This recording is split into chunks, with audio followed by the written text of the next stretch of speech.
穆小姐，穆小姐，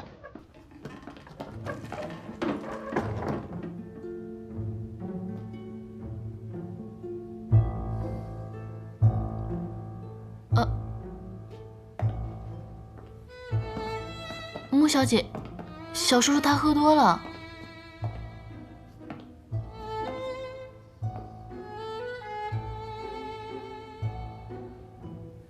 顾小姐，真是麻烦你了，你先回去休息吧，我来照顾他。哦，好。哎，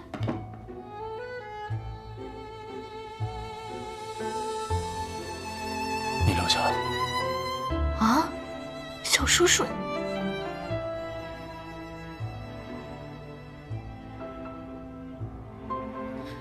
我来都来了，你还麻烦人家顾小姐干什么？谭四，在，送他回去。是。我不回去。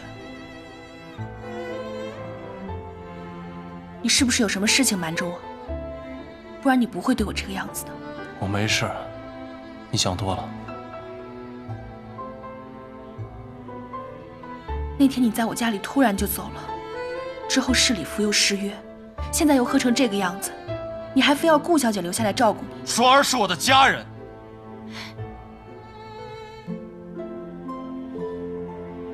难道只有你能不眠不休地照顾你青梅竹马的徐光耀，就不能我亲手养大的双儿照顾我吗？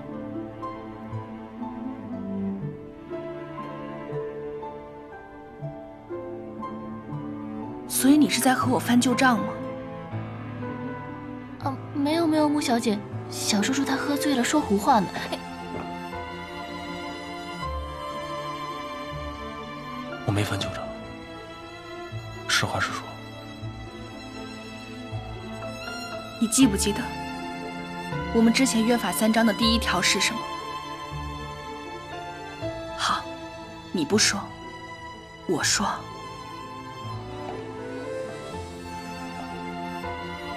第1条就是，既然互相合作，就要彼此信任。信任个屁！你半夜闯到我办公室来，不就是不信任我？我没有不信任你，我是真的想留下来照顾你。如果你一定要顾小姐留下，可以，我可以走，但你得告诉我理由啊。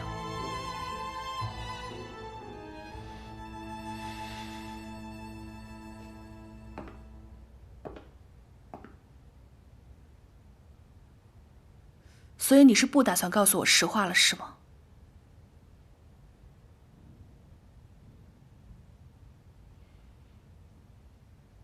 你曾经告诉过我，真正的信任是在彼此看不到的地方，依然选择相信对方。所以这一次，我还是相信你。我相信你突然的冷淡是有原因的。但如果我们还有机会成为夫妻，我希望你能让我看到你的一切。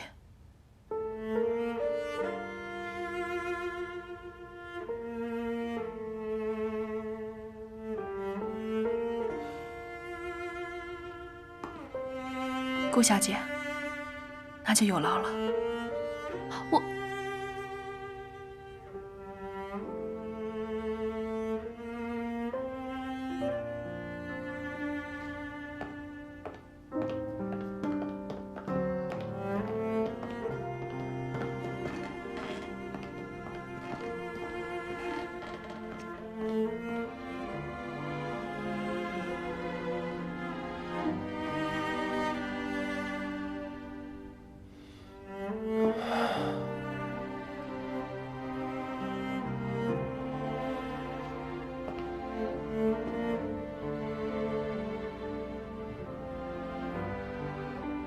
小叔叔，你干嘛呀？你们之间到底怎么了？到底发生什么事了？你为什么要那样说？你别这样折磨自己了。双儿，你知道吗？我原本以为不信命的，我觉得我做什么都没有问题，什么都难不倒我。但是现在，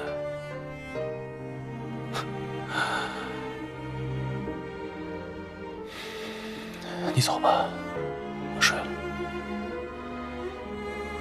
那你好好休息。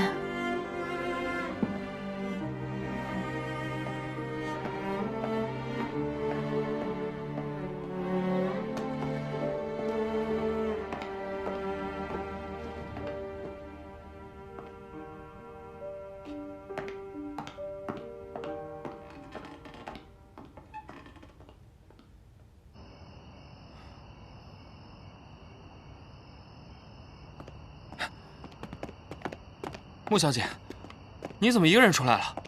顾小姐呢？顾小姐要照顾谭司令，恐怕没有时间见你。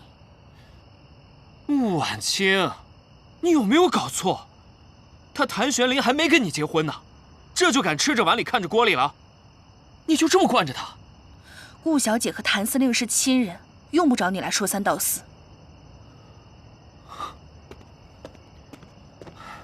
完了完了，你是彻底被那个谭玄龄给洗脑了吧？我和谭司令之间更用不着你来说三道四。穆婉清，你怎么这么不识好人心呢？谭玄龄他什么人？他是一个马匪土包子，你一个弱女子能拿捏得住吗？你当初为了他拒绝了光耀，现在他原形毕露，你不仅自作自受，还连累了我。要是顾小姐对你有意，会用我来连累你吗？你不可理喻。她这么做肯定是有她的原因，你放心，他们俩之间不会有事。这叫没事？孤男寡女共处一室。我说没事就是没事，我有这个自信，难道你没有吗？自信，我当然是有的。那就赶紧回去，别把事情闹大，否则你和顾小姐更没有戏。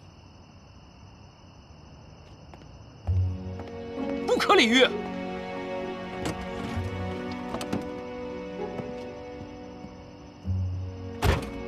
开车。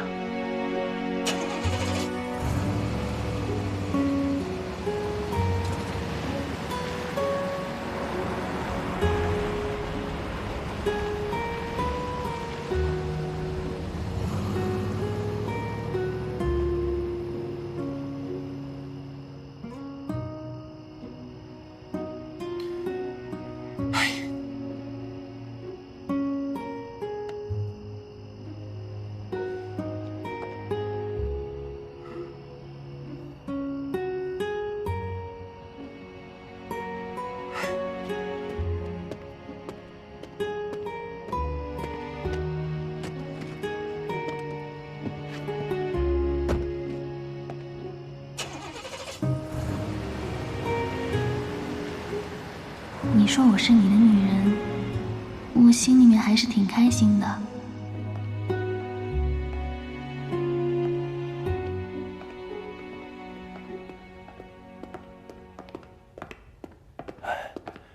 大小姐回来了。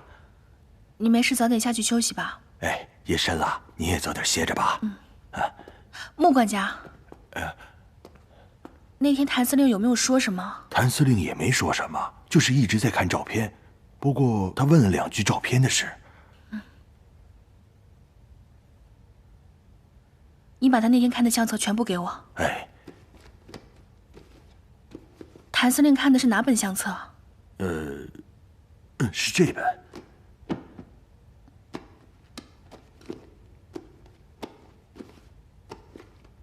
他看的哪张照片？就是老爷年轻时押货时的一张照片，是和洋人一起拍的。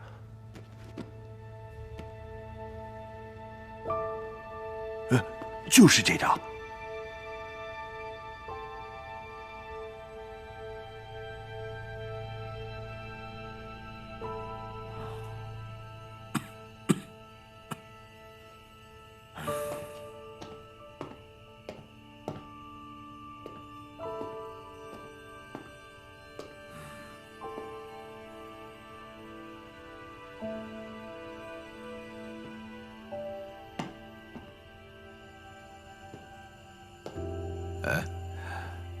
什么事啊？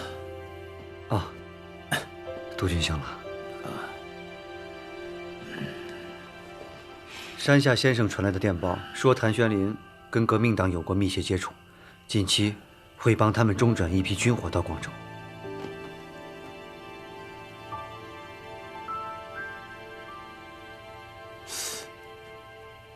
消息可靠？山下先生在理查饭店安插的眼线，消息千真万确。这可是通敌大罪，让北京政府知道了，死罪难逃。哼，谭玄林呐，你可真是自作孽不可活。大小姐，顾小姐来了。顾小姐，快过来。穆小姐，我今天去找小叔叔，看他实在心情不好，就陪他喝了几杯。你别怪我啊。我怎么会怪你呢？我谢谢你都来不及。要不是你陪着他，他一个人喝酒，我也放心不下。真的？你不怪我就好了。哦，对了，我刚刚问了谭四，他说这2天小叔叔经常和一位姓廖的先生见面。你说这几天他这么反常，会不会和这位廖先生有关啊？廖先生？在这尔虞我诈、血雨腥风的年代，会把我们每个人都裹在其中。倾巢之下，焉有完卵？没有谁能够独善其身。是他？你认识他？顾小姐，这个廖先生的身份呢，非同寻常，你一定不要掺和他的事，也不要去打听。可是，听我的，知道了吗？哦。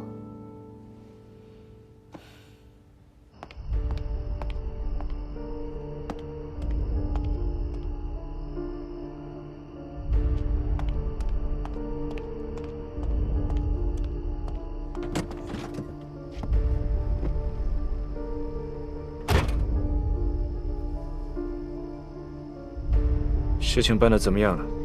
照片我已经找出来了，也放在了明显的位置上。我猜，谭玄林应该已经看到了。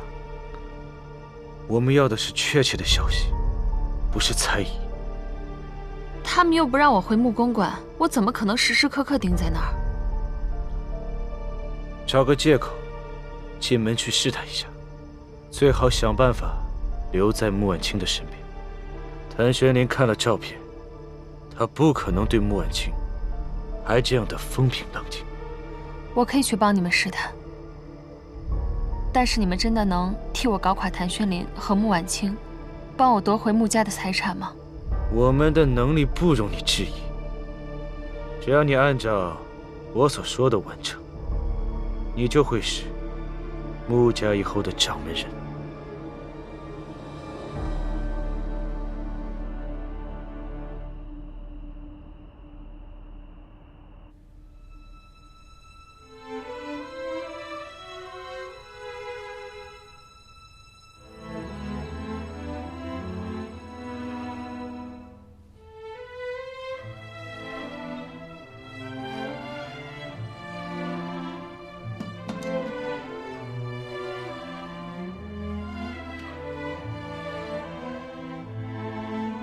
妈，玄林今天不知道怎么了，突然对我的态度就变了。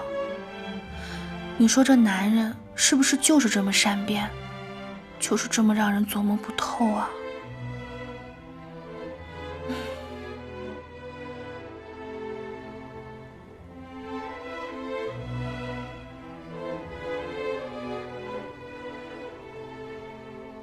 你曾经告诉过我，真正的信任是在彼此看不到的地方依然选择相信对方，所以这一次我还是相信你。司令，廖先生到了。廖先生，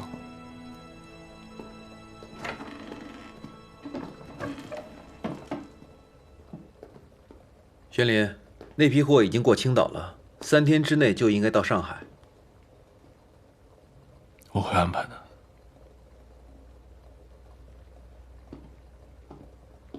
那你跟穆小姐的事情，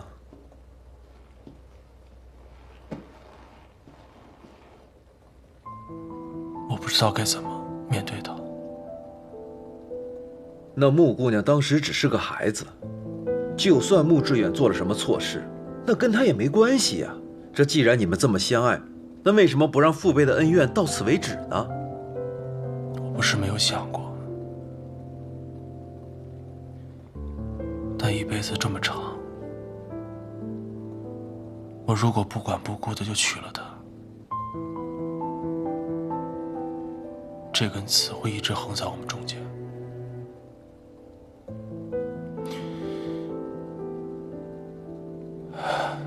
我怕我会伤害她。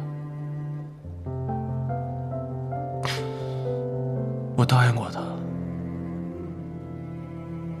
我这一辈子要爱她，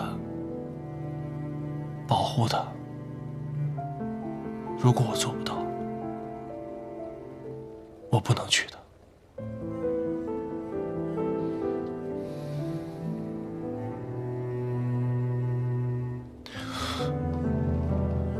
廖先生，能不能帮我一个忙？你说。我想让你帮我找一下谢尔盖洋枪队当年的队员，因为这件事对我太重要了，我不敢相信他的一面之词。你放心，只要这帮人还活着，我一个不少的给你找来。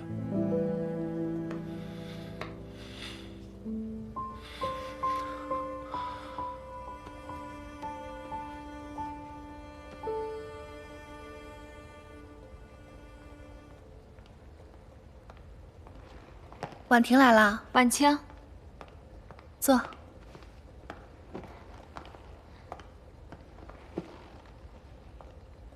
怎么样，都安顿好了吗？嗯，都挺好的。谭司令给我找的公寓也不错，生活也很便利。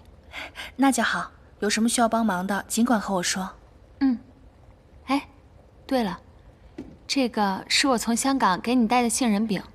我上次忘记拿了，这回也带给你和谭司令尝一尝。谢谢婉婷，有心了。哎，谭司令呢？他还没有搬过来。我们两个这不还没有成婚吗？他要是现在就搬进来，难免人家说闲话。怎么，你找他有事啊？啊，没事儿，就是他帮我这么大忙，也想当面谢谢他。哎，你们的婚期定了吗？我还给你们提前准备贺礼啊。快了，但是最近他忙，得等他忙完以后再定。也是，现在全上海都归他管了，忙点也正常。好了，不要总说我们两个了，说说你啊，什么时候回香港？我呢，在香港的生活也不太适应，所以还是想回到上海来。留在上海？那有什么打算？婉清，你要是愿意的话，看看能不能在穆家的商会或者码头给我一份工作。我不怕苦也不怕累的，只要能让我自食其力就行。我在华商总会倒是缺一个秘书，你对穆家熟悉，脸面上也过得去，你要不要考虑一下？真的吗？那太好了。不过我有言在先啊，我只能给你市场上的薪水，而且你只做秘书的工作，其他的事情不用你管。当然了，你要是不愿意的话，我也不勉强。我愿意，我愿意。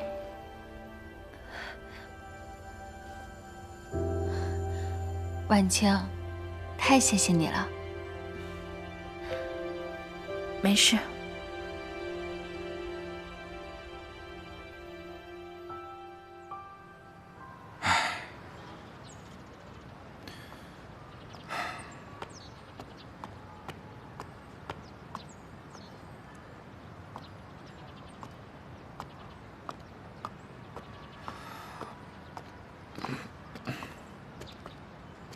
你来干什么？你就原谅我口不择言，好不好？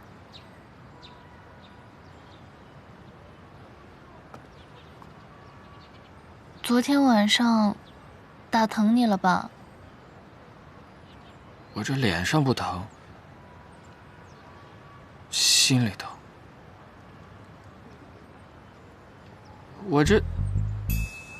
一看着你们俩在车上，就亲，我就亲。对啊，就。你说什么呢？怎么可能？昨天晚上小叔叔喝多了，靠在我身上，我照顾他而已。你说什么呢？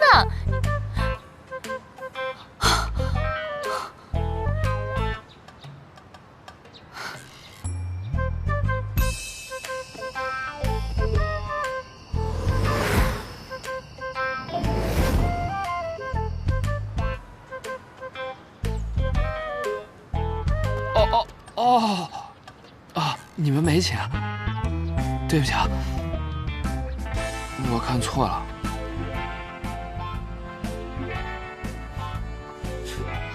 说好了，以后可不许再无理取闹了，我得看你表现，否则……啊！我昨天不是也是一时情急吗？这不是因为关心你吗？对不对？你至于吗？我是说，否则我们就只能继续做朋友了。否则，你的意思是，如果我表现好的话，我们就可以更进一步了？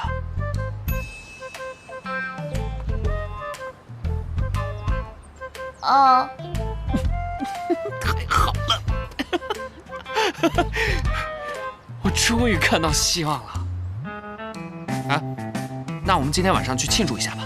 还有啊，我给你的那个银坠子，你是不是也得带上？啊，我可还没答应你呢，我得看你表现。再说了，我今天没空，我要去司令部送汤。又去给谭玄林送？啊？应该的。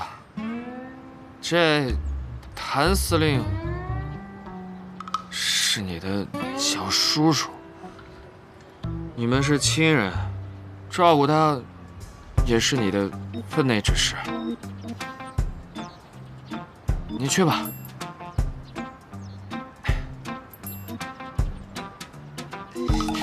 代我向谭司令问好。好。哎，那我们什么时候去吃西餐啊？表现好的话，我请你。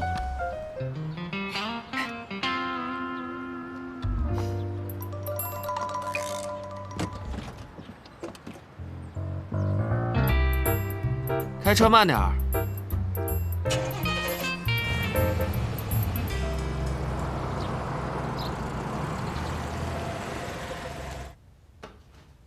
约瑟夫先生打来电话，说在理查饭店已经订好了包厢。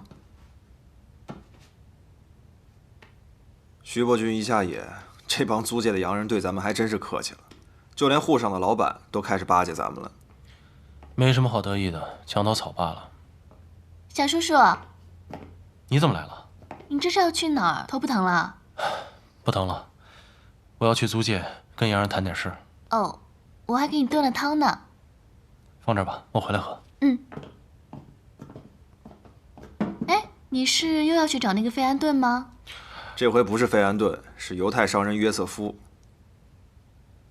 约瑟夫我认识啊，我马上要上映的新电影《春闺梦里人》有他的投资，要不我陪你去吧？你不是不喜欢和洋人谈事吗？这不有你在吗？他们又占不了我便宜。我警告你啊，这事跟你没关系，别掺和。怎么没关系了？我还想下个戏他给我投点钱呢。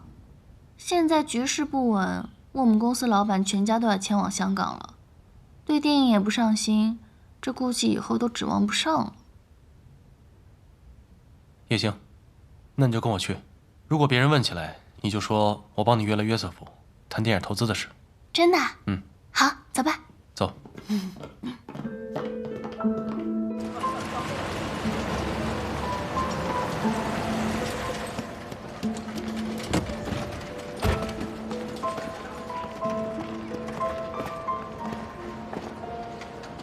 谭司令带着顾小姐去了理查饭店。理查饭店，他是去见费安顿的吗？我派人去打听了一下，包厢是约瑟夫订的。约瑟夫。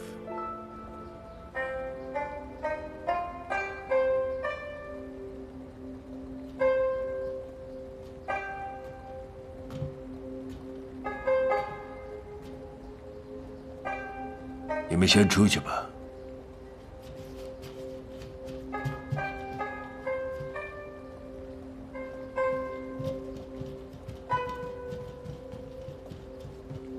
穆婉清那边怎么样？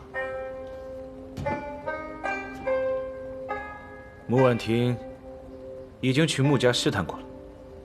谭玄林这几天一直都没有露面，他们的婚期也迟迟的定不下来。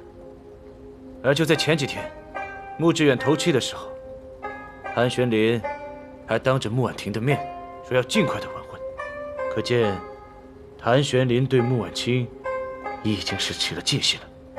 有谢尔盖的证词，由不得他不信。幸亏你提前一步找到了谢尔盖，花重金收买了他，几句编造的事实就让谭玄林和穆婉清反目成仇，这真的是4两拨千斤呐！我和谢尔盖早就交过手，算是老冤家了。当年在江浦相遇，他就认出了我。要不是我急着赶着去追杀谭子尧，他早就成了我的枪下鬼了。如今留他一命，谁想就用上了。可是这个谢尔盖，他贪财无度，就怕事成之后，他还会拿此事来向我们勒索。事成之后，他那条命还有必要留吗？属下明白。对了，今天谭玄林带着顾月霜去拜见了犹太商人约瑟夫，说是要替他的电影拉赞助。可我觉得，多半是让约瑟夫给他们提供码头和仓库，用来中转这批军火。很好。谭玄林宁愿冒着风险，在租界码头中转，也不肯让穆婉清参与。看来，他们的确是貌合神离了。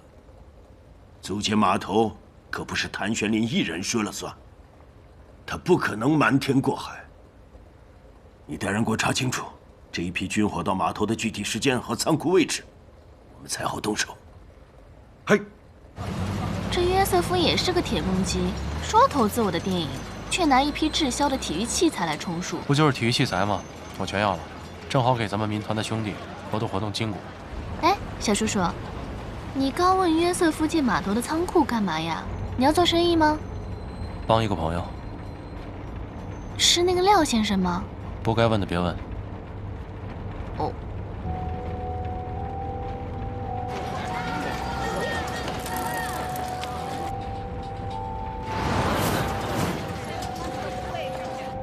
司令，我们后面好像有个小尾巴。看来徐伯钧的人清除的不够彻底嘛，正好借此机会一网打尽。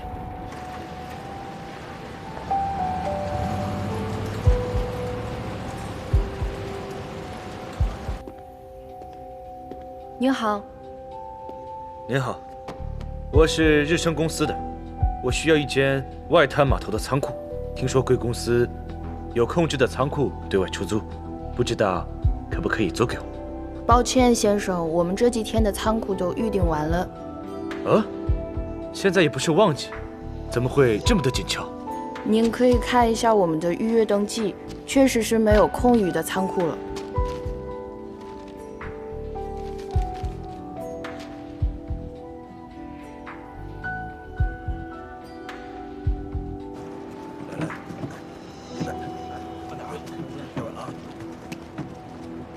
接一下，哎，别住了啊！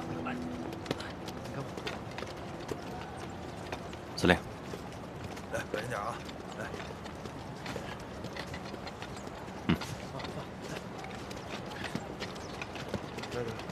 来，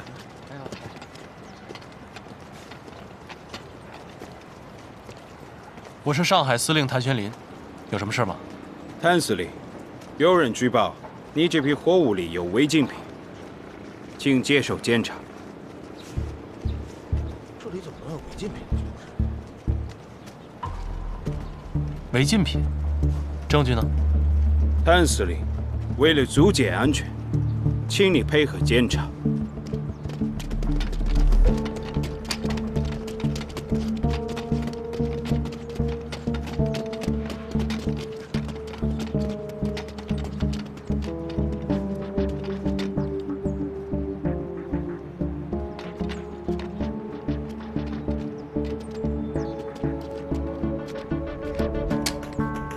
好看吗？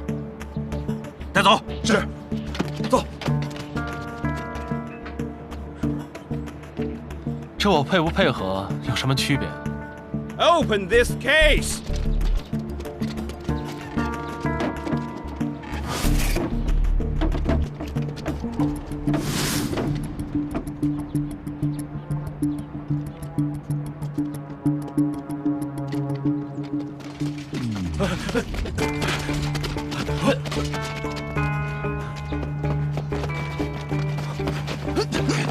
你们干什么？放开我！放开我！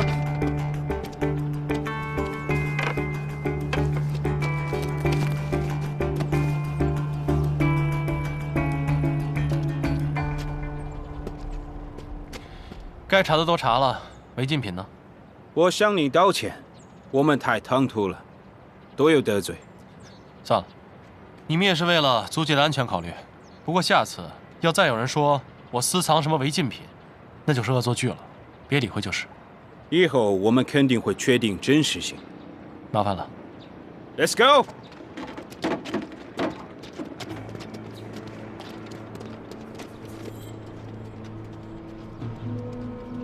司令，怎么样？想的没错，果然冒出了不少漏网之鱼，少说也抓了10几个。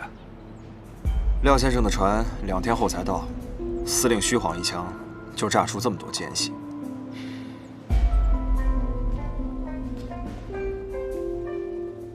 我们被抓了多少人？基本上，我们安排盯着谭玄林的人，都被抓了。哼哼，抓几个小喽啰而已，让他们放松警惕也是值得的。谭玄林虚晃一枪，想与我们上钩，可没想到，这一切都在会长的预料之中。我上战场的时候，他还是个穿着开裆裤的娃娃，想跟我斗，哼，他还嫩了点儿。顾小姐，顾小姐，这是怎么了？老板全家都跑路了，还把公司账上的钱全都卷走了，要账的人全都找上门来了，片酬也泡汤了。你说什么？怎么会这样？这公司也有我的一份，他怎么能说走就走呢？哎，在那儿，顾小姐，走，顾小姐，大华电影公司的老板欠了我们好几部电影的钱。对呀，这老板跑了，您是股东，你们老板欠账你来结一下吧。现在没还，说是周转用，他跑了，应该你来还吧。各位老板，我只是挂名股东，公司事务我从来都不参与，债务也和我没有关系，我也和你们一样是受害者，我也被欠了片酬。顾小姐，话可不能这么说，您是大华公司的招牌，我们是冲着您的面子才1分钱没拿才放你们的片子。对啊，怎么能说跟您没关系呢？现在翻脸不认人呢。对呀，不认账啊！各位，你们冷静一点。我们怎么冷静啊？还钱！不还钱你还丢你了是吧？冷静一点，你们，哎，你怎么要还了？把钱还给我们！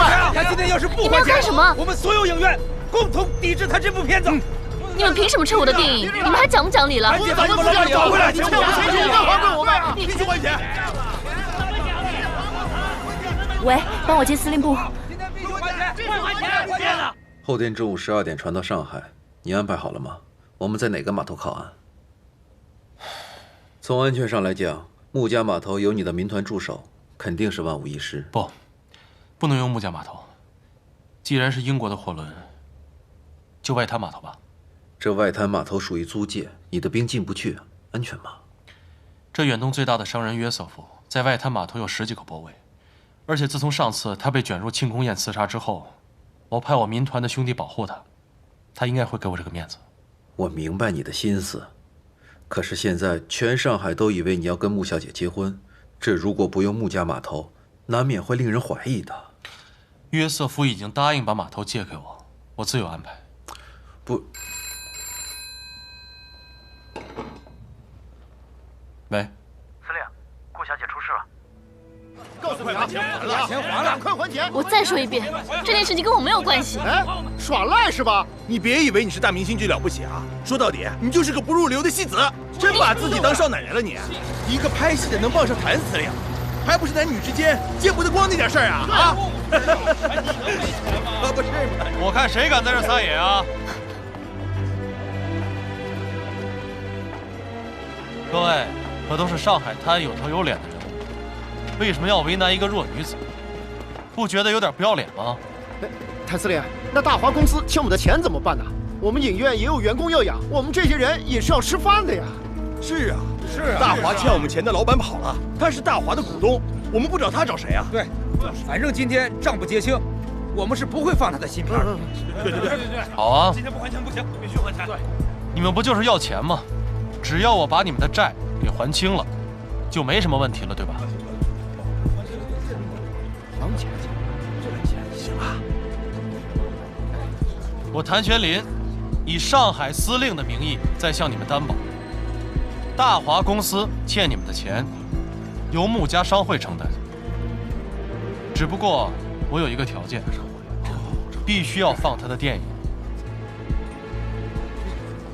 那谭司令此话当真？如果你不相信，可以去穆家商会求证啊。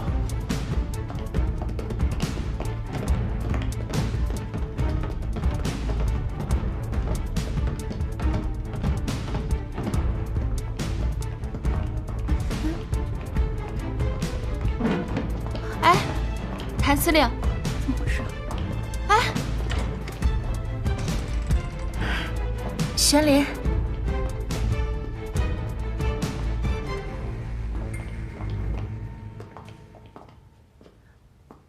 这是，我是来交代你件事的。大华电影公司的老板跑了，欠了各家电影院一笔钱，双儿的新片也要上了，必须先把欠款结清。人我带来了，你安排一下。我安排什么？这件事情好像和我穆家商会没有关系吧？是，本来没有关系，但是我答应了各位老板，大华公司欠的钱由穆家商会承担。凭什么？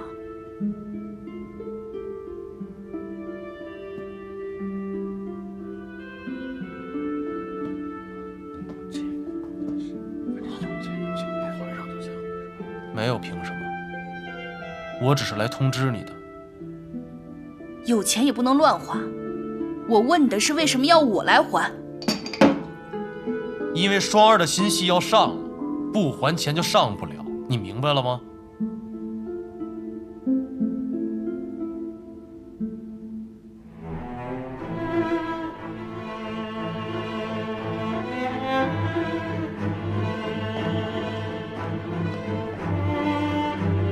我不是不支持顾小姐的电影，只是这件事情真的没有你想的那么简单。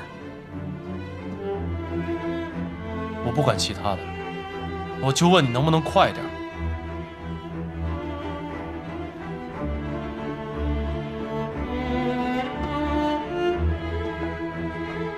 你有没有想过，我要是这次给了钱，那大华公司其他债务怎么办？他的员工是不是都要来找我？他其他债主是不是也要来找我？这个口我真的开不了。我懂了，在穆家，我说了不算，对吗？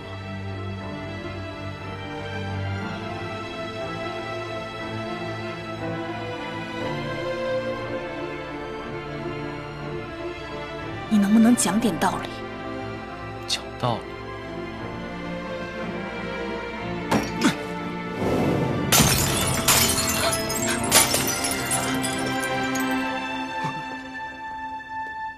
我上海堂堂的司令，做不了你穆家的主吗？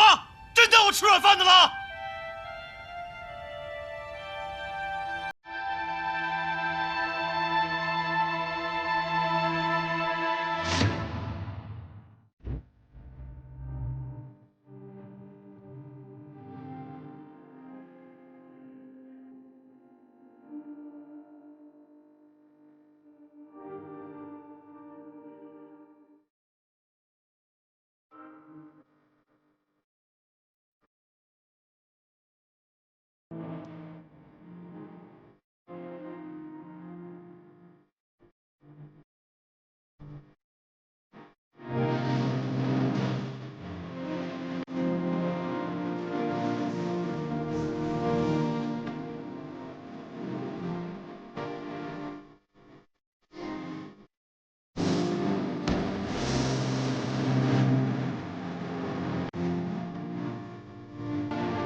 走上几轮空。